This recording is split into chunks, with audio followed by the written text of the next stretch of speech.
تاکہ کوئی اگر آ بھی جائے تو ان کی حفاظت ہو اور وہ لوگ بھاگ جائے. تو خوف بھی اضافہ کیا گیا. اب بہرحال نیند میں سے اٹھتے ہیں, اس کے بعد کہتے ہیں کتنا سوئے ہوں گے, 1 دن یا کچھ حصہ.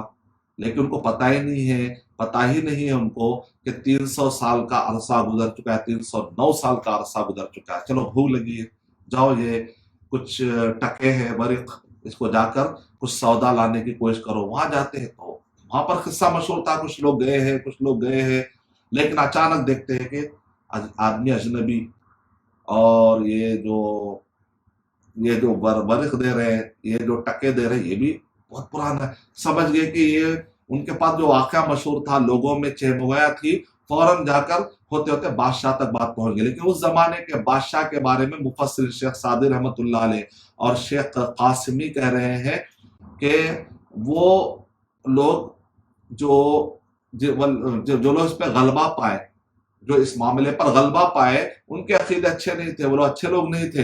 اتنی بڑی نشانی دیکھنے کے باوجود اثر لینے کے بجائے الٹا انہوں نے جو ہے نا اس کو ایک بہت, کیونکہ جیسے ان کو پتا چلا, اور جیسے آدمی کو پتا چلا جو ٹکے لے کر آیا تھا کچھ کھانے پینے کے لیے, جیسے پتا چلا کہ لوگوں کو ان کے بارے پتا چل گیا, وہ فوراً جاتا ہے غار میں اور پھر جا کر وہ وہیں پر سو جاتے. اس طریقے سے پھر اللہ سبحانہ و تعالیٰ ان کو ہمیشہ کے لیے وہاں سے اسی طرح نیند سلا دیتے ہیں. تو گویا کہ بعد میں جب لوگ آتے ہیں دیکھتے ہیں کہ اتنا بڑا کارنامہ ہمارے زمین پر ہوا, عبرت لینے کے بجائے اس کو انہوں نے ایک منظر سمجھا اور انہوں نے ان نیک لوگوں پر مسجد بنانے کا فیصلہ کیا. جبکہ اللہ کے نبی صلی اللہ علیہ وسلم نے کیا ارشاد فرمایا کہ اللہ لعنت کرے ان یہود اور نصارہ پر جنہوں نے انبیاء کو عبادت گاہ کی جگہ بنا لی. تو ایسا نہیں کرنا چاہیے. بعض لوگ سے دلیل لیتے ہیں, کہتے ہیں جو قرآن مجید میں اللہ سبحانہ و تعالیٰ اجازت دے رہے ہیں مقبرے بنانے کی, قبروں پر مقبرے بنانے کی, کوئی دلیل نہیں ہے. شیخ سعدی رحمۃ اللہ علیہ نے اور شیخ القاسمی محاسن التفسیر میں امام قاسمی رحمۃ اللہ علیہ نے بہت زبردست طریقے سے نصیحت کی ہے کہ وہ غلط لوگوں کے رویے ہمارے لیے مثال نہیں ہو سکتے. ہمارے لیے محمد صلی اللہ علیہ وسلم آخری نبی اور آخری رسول ہے. ان کے آنے کے بعد یہ پرانے واقعات کو تم آدھا سارا سمجھ کر کوئی فیصلہ نہیں کر سکتے. یہ بھی نصیحت انہوں نے کر دی.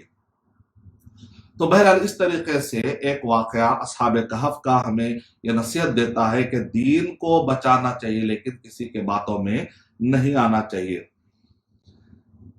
پھر اس کے بعد یونٹ نمبر 27 میں آیت نمبر 32 سے 44 میں مال کا فتنہ بتایا جا رہا ہے کہ اس کے اندر 2 باغ والے تھے. ایک باغ والے کو پراؤڈ آ گیا, اس نے کہا اگر اللہ نے یہاں پر نظر بد کا ٹاپک نہیں چل رہا. بعض لوگ سمجھتے ہیں کہ نظر بد کا ٹاپک چل رہا ہے, صرف ماشاء اللہ یہاں پر ثابت ہے نا, بارک اللہ کہنے کی کیا ضرورت ہے, جیسا کہ اس سے پہلے بھی میں نے کلپ میں بتایا تھا. تو بعض لوگ کہتے ہیں بھئی یہاں پر تو صرف ماشاء اللہ کا ذکر. اصل یہاں پر جو ٹاپک چل رہا ہے نظر بد کا ٹاپک نہیں چل رہا ہے. یہاں پر ٹاپک چل رہا ہے کہ ایک آدمی کہہ رہا ہے یہ میرے اپنے اون صلاحیتوں سے اللہ تعالیٰ کی طرف سے نہیں ہے. گویا کہ وہ ایک ایتھسٹ ٹائپ کا, ایک ایگنوسٹک ٹائپ کا ایک مائنڈ تھا کہ یہ سب میرے اپنے صلاحیتوں سے آگے, اللہ کی طرف سے نہیں ہے. تو وہاں پر کہا جا رہا ہے کہ اللہ کی طرف سے ماشاء اللہ.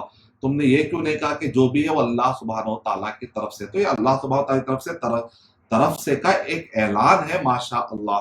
لیکن نظر بد میں کیا ہوتا ہے کہ آپ کو اچھی چیز دیکھتے اپنی یا سامنے والے کی تو آپ بارک اللہ کہنا چاہیے. اپنے لیے بھی بارک اللہ کہنے کی عادت ڈالنی چاہیے. جیسا کہ قنوت وتر میں ہم کو دعا ملتی ہے اللہم اہدنی فیمن ہدیت وعافنی فیمن عافیت وتولنی فیمن تولیت وبارک لی فیما آتیت.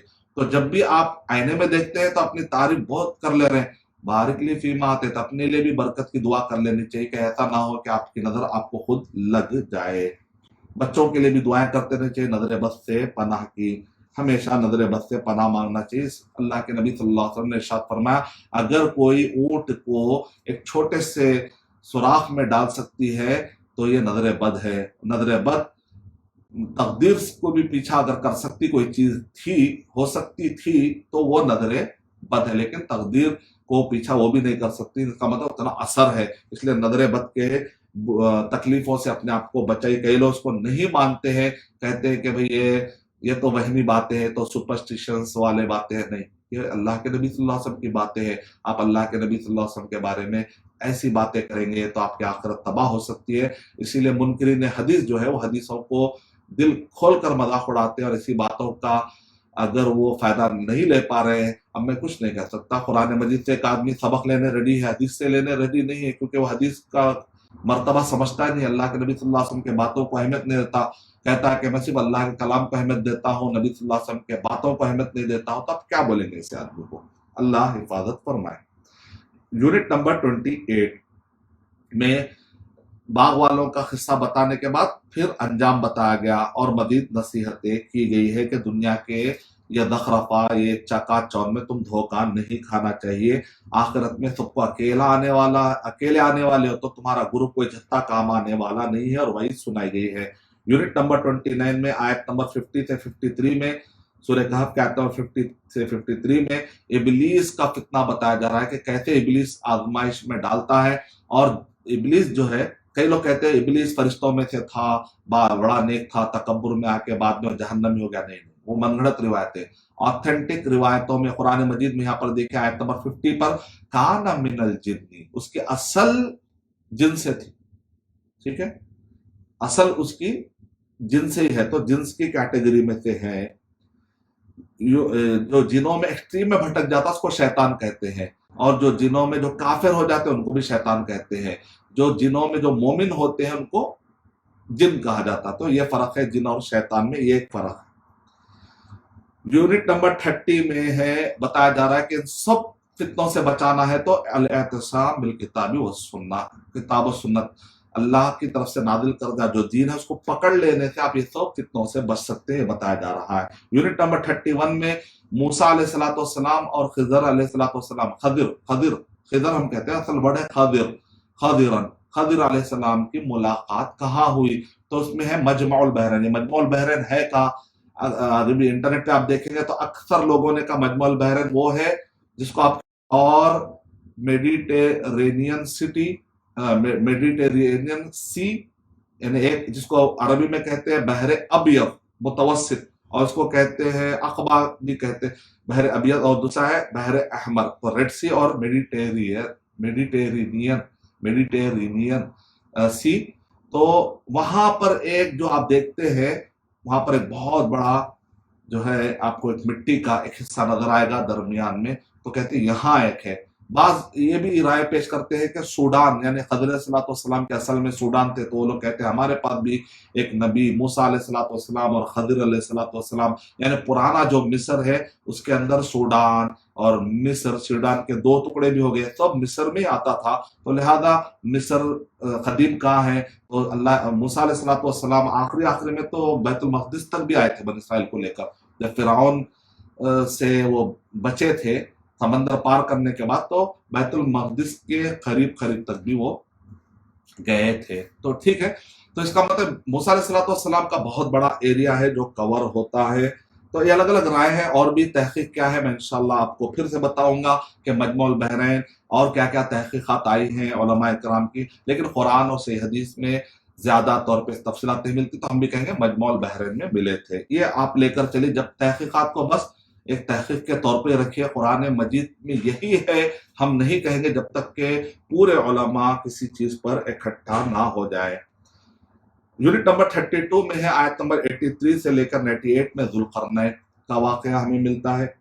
اور یونٹ نمبر 33 کی آیت نمبر 99 سے 110 میں یاجوج ماجوج کا فتنہ، ان سے بھی ہم کو پناہ مانگنا چاہیے. اور اس طرح سے سورت کے اختتام میں بدعت اور شرک کا فتنہ، وہاں پر کتنا اللہ سبحانہ و تعالیٰ کیا طریقے سے سمجھا رہے ہیں بدعت کرنے والے اور شرک کرنے والے کو، کہ کام کر رہا ہے، تھک رہا ہے، پھر بھی جہنم میں جا رہا ہے. قل هل ننبئکم بالاخسرین اعمالا، کیا ہم آپ کو نہ بتائیں کہ سب سے زیادہ عمل کر کے بھی نقصان اٹھانے والے لوگ کون ہیں؟ الذین ضل سعیہم فی الحیاۃ الدنیا، کہ جن کی پوری محنتیں ویسٹ ہو جاتی ہے دنیا میں. ضل سعیہم فی الحیاۃ الدنیا وہم یحسبون انہم یحسنون صنعا، اور وہ سمجھتے ہیں کہ ہم اچھا کام کریں. آپ اچھا کام کر لینے سے وہ اچھا نہیں ہو جاتا جب تک کہ محمد صلی اللہ علیہ وسلم کی مہر نہ لگے. تو اس لیے کہتے ہیں اللہ تعالیٰ نے قرآن میں کیا ارشاد فرمایا، قل ان کنتم تحبون اللہ فاتبعونی، اگر تم مجھے چاہتے ہو اللہ کے نبی صلی اللہ علیہ وسلم کے راستے سے آؤ. یہ اچھا ہے، وہ اچھا ہے، وہ اچھا ہے. اب میڈیکل ہال میں، فارمیسی اسٹور پہ آپ جا کر